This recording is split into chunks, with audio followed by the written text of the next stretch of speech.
Chineke mee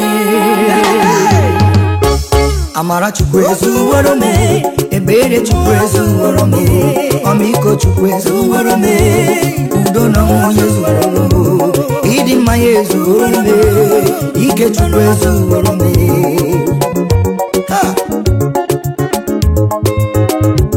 echetala m ihe mere me n'ime ndụ m n'afọ 2006 ndị mụ na ha na-kwekwu Chukwu bụrụ mebubu ụgha some musicians chọrọ ibu Pọlụ Nwokocha na ba asị na Pọlụ Nwokocha na mụ na gwongwe ego asị na mburu nne na nna m asị na balụ ụlọ m ọkụ asị na mburu nwunye m n'ụmụ m were ngwa ọgwụ ego asị na m na-ebu koken asịkwa na mburu ndị dị ime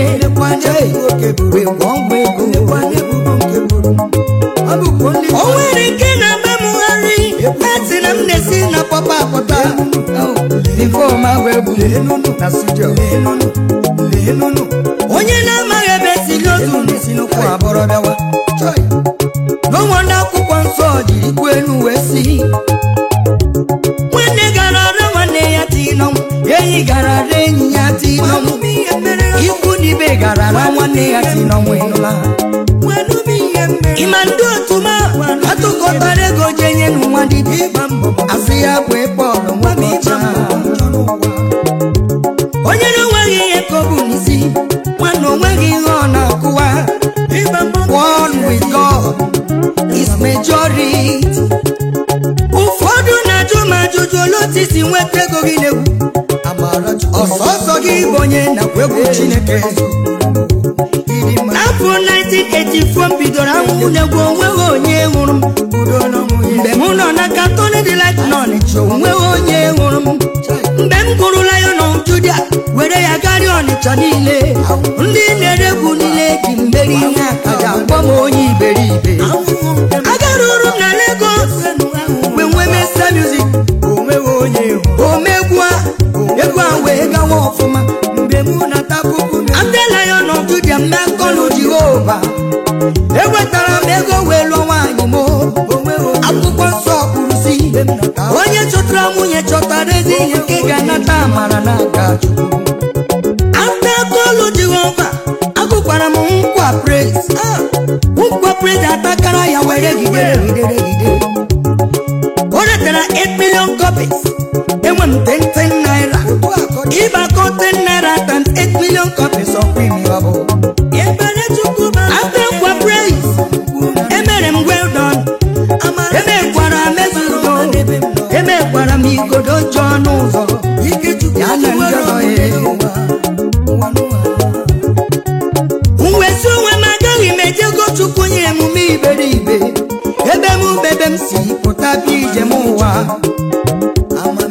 eji m ego chi nyere m were ụlọ elu 3 arụkwara m duplex wee zụọ Mercedes ịdị mma mgbe ahụ ka nwunye m mụrụ m ji ebi mwechi ike ihe Chukwu na mere n'elu ụwa ekelebenu ya nwe ebe n'ime obodo kpọ ndị otu m nọ na Bangwa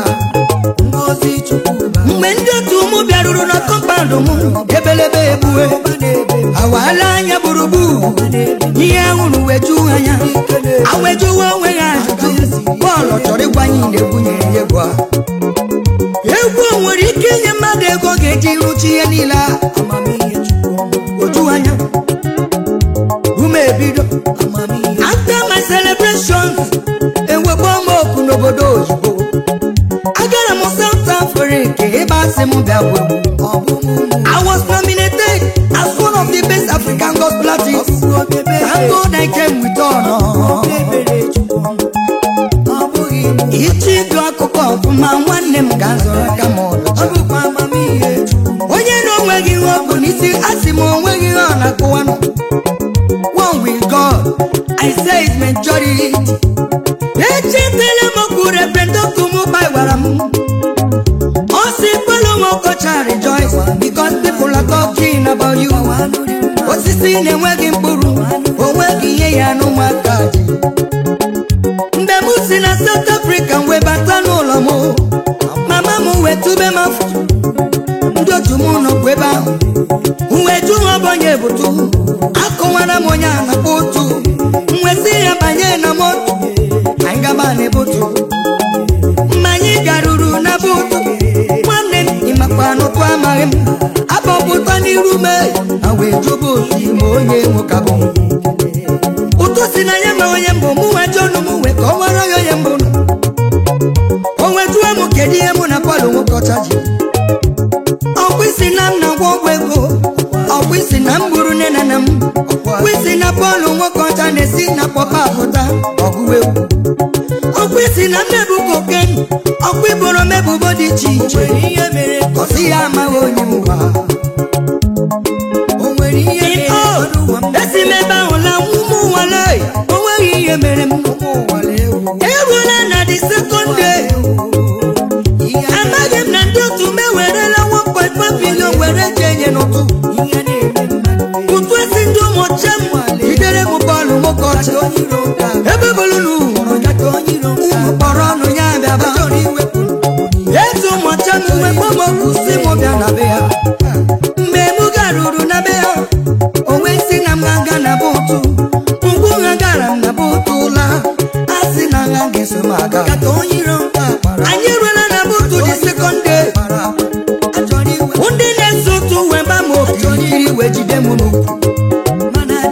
ọkwaniru ndụ m ọcha ndị eze na ndị utu ha ịmakwa ha na-ele manya ahụ ka ha se mụ na ma na zụlọ otu nwatakịrị nke nọ n'azụ anyị weta bụ n'okolosi ọ bụrụ na bọọlụ nwokocha soro ndị aba ọ gaghị apụta bọọlụ nwokocha soro ndị aga n'azụ ụlọ ọ gaghị apụta mgbe m nụrụ nke a uwechiri aka ma abụọ elu ekwuoro Chukwu kere m akwa n'elu ụwa o nwere otu egwu si m nọ n'ụpụtanụ ọ bụ onye ga-ekwuru mmanụ m n'ụwa onye ga-akwụwa aka m ụdọ onye ga-ekwuru mmanụ onye ga-akwụwa aka m ụdọcha otu ntabi ya otu nwoke tebụ n'okolu ọsọ ụtụ imetụ ya ka aga m agwụwa ihe ọjị na-eme ọsọ ụtụ imetụ ya aga m akọwara uwe ihe ị na-eme o weta ọrịa n'ụdị kraụ o wesi ya aka dị ọcha o weta ọnụ otu dị kraụ o weghasị aka bọọlụ dị ọcha maka na ụtụ anara lego o wechigbu onye aka ya dị ọcha ikosi ụtụ anara lego o wechigbu onye aka ya dị ọcha ọsị ya agaghị adị ndụ mana onye nwanyị ekwe ọsịcha agaghị ekwe ka mbụ amaghị m na ya gwụchala ili ma ọ n'azụ ụlọ ịmakwa amaghị m na ha wujuola ya mmiri n'azụ ụlọ echiche obi ya gbagbo emume ahụ ebuo n'umenu Chukwu mmanụ echiche obi mgbewa asị m onye na-enweghị ihe o mere onweghị ihe na-eme ya aka Chineke aka m dọcha n'ụwa amara Chukwu ezuworo mo ebere Chukwu ebere jiwoba ebere Chukwu ezuworo mo ịdị mma ya ezuworo me idukwu ya ezuworo mo udo n'ọṅụ ya ezuworo mo ọmịiko ya ezuworo mo ọnụ anabara Chukwu mba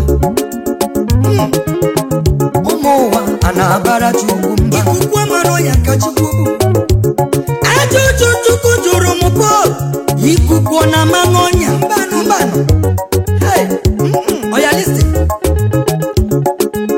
ụfọdụ na-ele ụlọ anya si n'ụlọ ebuka see do you know it takes nothing more than determination to build a house? Imana some musicians had made more than enough to build a house, but they could not because of the kind of lifestyle they choose to live. Oh shout hallelujah.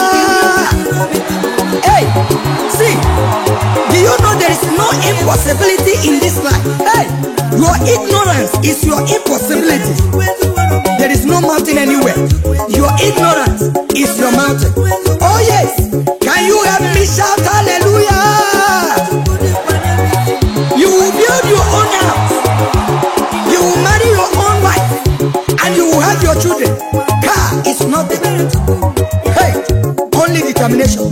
When you determine to do whatever you want to do in this life, you do it accurately. Yes. He that is focused does not allow anything to distract him until he made it to his final destination. Oh yes. This is what we are talking about. Okay, listen. Do you know there was a time my parents were so poor that we were using pap chaff as food? This pap chaff comes out of agam. In my ear chakam, the chaff that comes out of agam, that was what we were using as food. One day I remember my mom sent me to this Mama Mercy in Abokri, Apriba.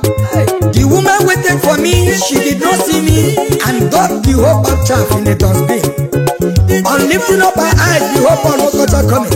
She was shocked and started bringing out the pap chaff from the dustbin. When she handed it over to me, there was some ashes on top of the pap chaff. Do you know when I was going? I turned back to see the face of the woman that gave me food to eat. Behold, this woman was weeping, shedding tears. Oh my God. Do you know my mother would send me to the farm to look for palm fruit? I would go there.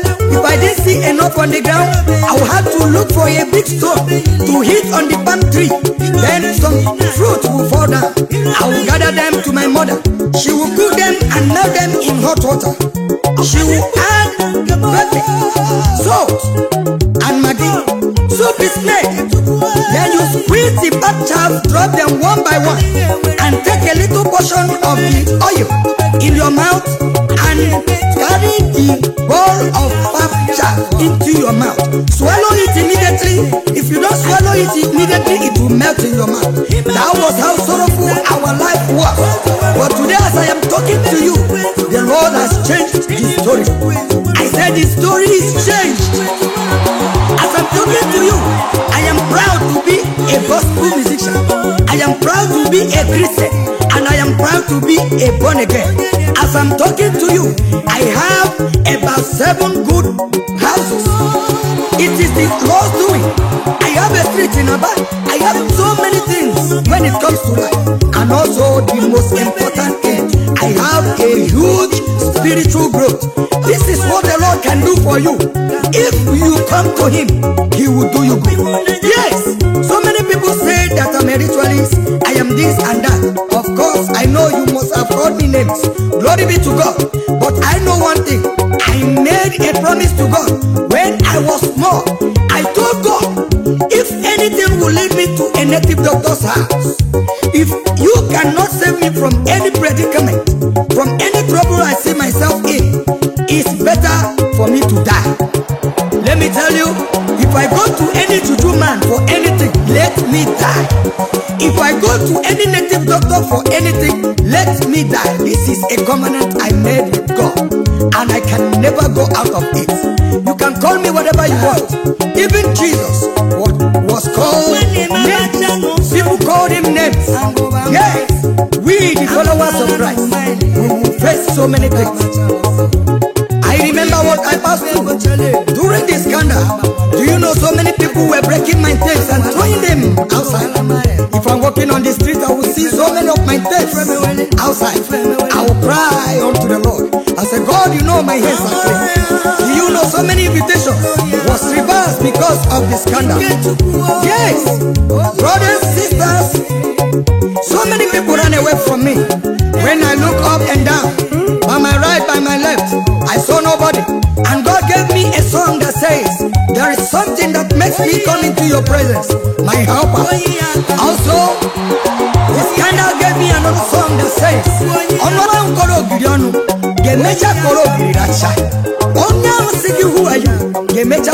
How are you? Those that ask you who are you will later ask you how are you in Jesus' name. See, after the whole rumor, after the scandal, friends and well-wishers, brothers and sisters, everybody came back to me. I looked all around me. I saw the brightness and the presence of God back to me. Oh my God, I composed another song that said, our God is so powerful, He's so great, because He has brought all our enemies to be at peace with us. Oh Jesus, your enemies will come back to you bending on their knees in the name mockery of you will call you good names in the name of Jesus. See, I flashback to remember when I started this gospel of our Lord Jesus Christ. I started this music ministration in the year 1984, and I'm pleased to tell you that you are listening to my 55th album. I mean my personal album. Yes, to the glory of the Lord. I have international and national and local awards to the glory of our Lord Jesus. Can you shout hallelujah?